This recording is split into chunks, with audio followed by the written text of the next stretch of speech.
and welcome back to our channel. Ayaw mo kalimot o pag-subscribe o pag-click sa notification bell below para sa new updates sa atong YouTube channel na Radyo Drama Bisaya. And daghang salamat sa inyong pagpadayong pagsuporta o pagpaminaw sa atong Radyo Drama Bisaya. Just chill and relax and enjoy the show. Hinuwaman nga pangandoy. O maghimo na sa bugkadaot nimo.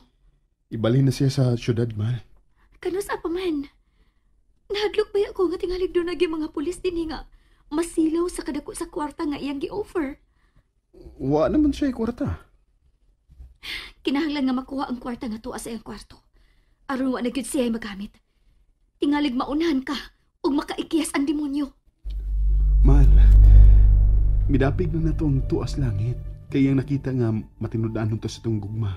Sa tong mga saado panumpa. Ayaw lagi kumpiyansa. Ato na bitaw gisugo si Noy Butoy nga kuhaon og taguan ang kwarta. Unsa pa may gikadlukan nimo? Hinaot nga dili ta niya sa mukon.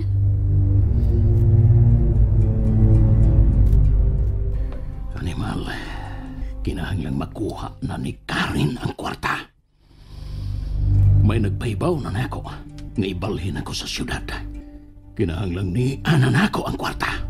Kaysa higayon nga pakiton ko ang sabuton kong pulis sa kadagan sa kong kwarta. Nagasiguro ko nga magpanilap sila nga magtanaw sa kwarta. Kinahanglang maguha gyud ni Karen ang kwarta. Ingon si Mama. Tuwa pa si Noy Butoy sa kwarto ni Senyor Emilio. Kinang limpyo. Anhilan ako siya huwaton.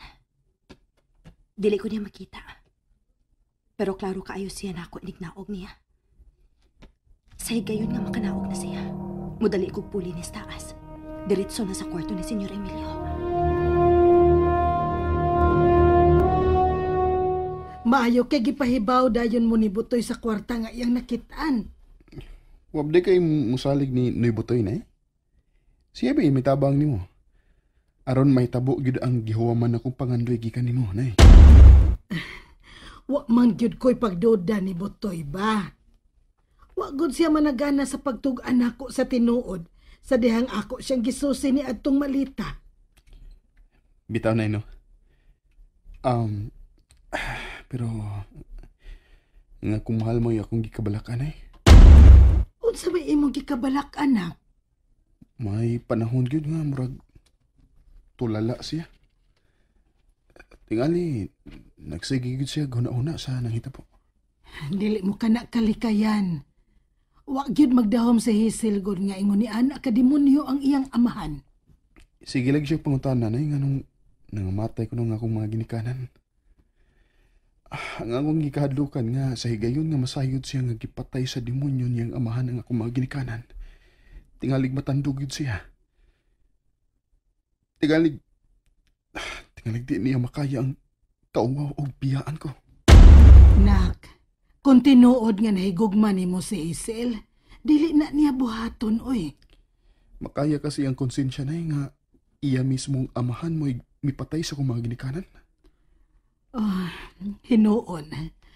Sakit gyud alang kang Hisil ang maong kamatuoran. Di ko gustong mawa na kung ako mahalay. Labi na gyud kon dana niya ang bunga sa mong duha ka gugma. Kinahanglan imo pasidanaan ang tanang nasayod nga nung namatay ang imong mga ginikanan. Nga dili gyud nila tug-anan si Hisil. Nga naman doon karon. Wa pa man manaog si Noy Butoy gikan sa kwarto ni Senyor Emilio. Wa ka malipan si Mama. Bahala na. Musaway kog saka. Aron pagsusi kung tuwa pa ba dito si Noy Butoy. Kung di ako makita sa taas, pilara may pagpangatarungan. Pulaan akong pinaabot niya.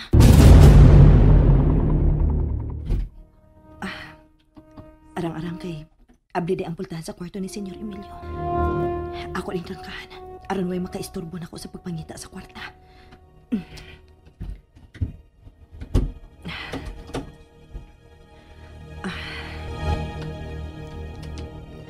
Ingon ni Senyor Emilio, ilaw mo kuno sa iyang hidaanan ibutang ang karton nga puno sa kwarta. Sugdan ko na pagpangita ang karton. Ni ako na ilaw sa iyang katri. Pero, kaatara ba niyang katri, uy?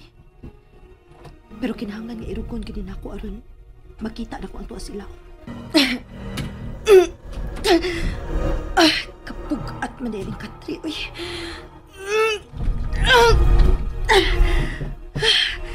Bugat ka na. Pero, akong nairok. Akong sugdan sa pagpangita. Hala, may muabli sa pultahan. Wala ko'y kataguan. Tingaling sino'y butoy ng may balik din. Sabi akong buhaton.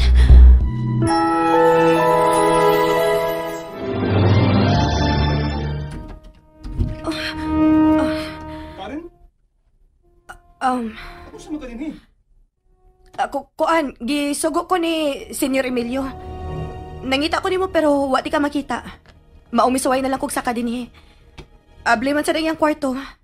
Maong nisod na lang ko aron pangitaon ang iyang gisugo. Ya, sa may mong gipangita din eh? Ang iyang kuan. Ang iyang armas. Armas? Nanglimpyo man ko din gani ha. Pero wala mo ko nakita ang armas din eh? Basta, mao man iyang gisugo nako. Bantay ka ha, Karen? Ngano man? Tingalig doon ay mga waas sa mga butang ni Senyor Emilio din eh. Ako'y mapasangilnan ha? Uy, wala ko'y labot ana uy. Basta ang tag-iya ining bay asyenda ang nagsugo nako. Niya, kaya di man siya mga itag-iyan ng bayasinda. Bugiruan na ba ni mo noy uy? Abi kay nagkagubot man. Imo sa dayong gisakyan ang maong kagubot? What if dili gid similan ang tag-iya dinhi? Mada pa mag-what if. Naklaro naman kayo nas pattern. Wa na'y labot sa Senyor Emilio ning bay asyenda, Karin. Bisan pag gani ang iyang negosyo dito sa Manila, sirado naman gani. Balimbing gid kaayo ka uy. Di ba ya? Unsa man gyud imong ipangita, Karin? Kay tabangan ti ka. Ayaw na lang. Mobalik na lang ko ni Senyor Emilio aron pagsuta kun unsa gyung armasa ay pakuha nako. Tingalig kwarta, Karin. Unsa? Kung kwarta ang gisugo ni Senyor Emilio nimo, balik ka siya dito. Og sultihi nga naunhan na siya. Unsa na unhan? Tuan na sa bugado ang kwarta, Karin. Dito gibahatag ni Dong Milan.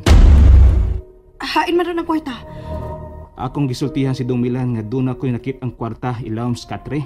Ug mao iyang sugo nga ipakuha na ako ang kwarta. Ug ihatag sa iyang abogado. Bogo! Mga bogo mo! Unsa man to siya eh? Hala man nung kunyag bugo. Naglagot kay to siya. Ngawa na ang kwarta nga gipakuha unta ni Senyor Emilio niya. Malas ba yaw eh?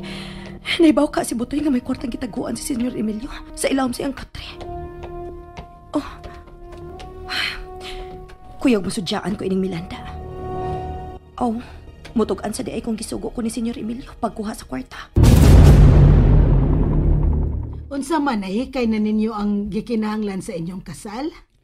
Wala mo kayo problema na eh. Kay nakuha naman ka ang akong live birth. Diin magako ipanganak. Ug diin sab ko bunyagi. Mahimong magsusita ni Padre Damian. Mahal. Ay nagkalain nga ako pangutana ha. Kuan. Bahin na itong apelido ni mo ba? Kinalang matinaw gini. Ang unsa man mahal?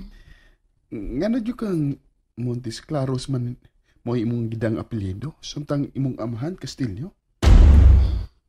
Maulagi na, niingon bitaw ko nimo mahal. Nga, akong gipangutana ang demonyo kong amahan, ana. Sa dihang diha pa ko sa elementary. Anya unsa may tubag sa demonyo nimong amahanak? Nay, katuko nung pagkatao nako, wa pa sila makasal si mama.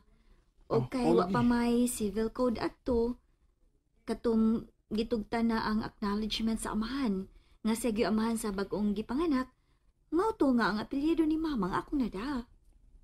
Oo, misulti na ka na ko, anak man. Hibong na dyan ko, anong, pwede ba nilang ipausab, di ba? Ambot nga nung masada mailising akong apelyido sa dihang gikasal na sila, uy. Ay tingalig na busy na siya adto. Namatay na lang si mama. Wag gid at timan ang akong live birth. Sagdi lang, mahal. Human sa tong kasal. Ikaw mauna si Mrs. Hazel Escudero. Ayaw na lang ibutang ang Mutis Claros, labi pang ayaw ng Kastilyo. Bisag ka nos amahal, dili nagi ko mogamit anang kastilyo. Apelyido na sa demonyo. Hazel, bisag magkinaon sa baya, imo siyang amahan. Wa na ko'y amahan, nay.